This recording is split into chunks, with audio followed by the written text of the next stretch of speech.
Last night's shooting is part of a dangerous start to the new year for New York's finest. On New Year's Day, an officer was shot in the head while sleeping in his car between shifts in Harlem.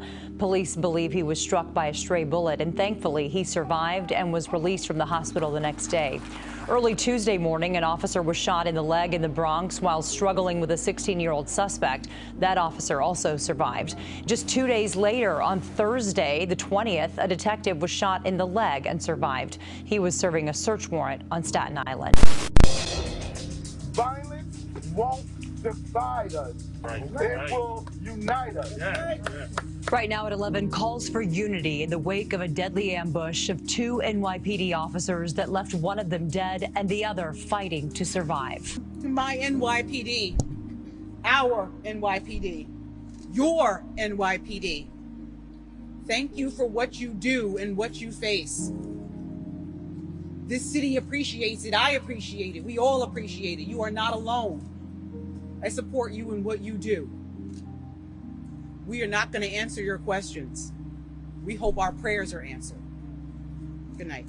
Ending 2021, going into 2022 was a very exciting time. A new administration, a new mayor, police commissioner, and first deputy commissioner. But after that first night, our executive staff was in the hospital tending to an officer shot in the line of duty. In the coming weeks, there were several other officers shot in the line of duty, culminating with the deaths of detectives Mora and Rivera.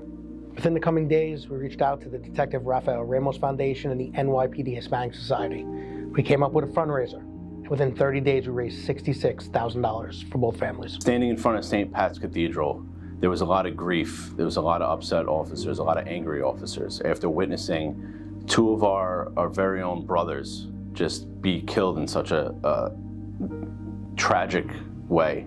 It was really there was a punch to the gut, and ever since then it's been harder for police officers to go out and actually do what we all signed up to do, which is to protect and serve.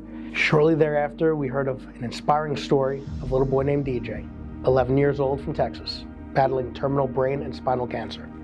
With the help of Commissioner Caban and his staff, we were able to get him sworn in by Commissioner Sewell, have a custom NYPD uniform, and give him a front row seat to the greatest show on earth, seeing what an NYPD officer does behind the scenes on a daily basis. Throughout 2022, we continued doing some great things with Blue Lives Matter NYC.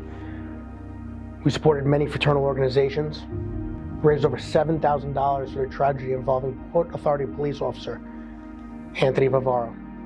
Leanne Simonson threw out the first pitch in front of a sold-out Citi Field crowd, honoring her hero husband, Detective Brian Simonson. We hosted events with the New York Yankees.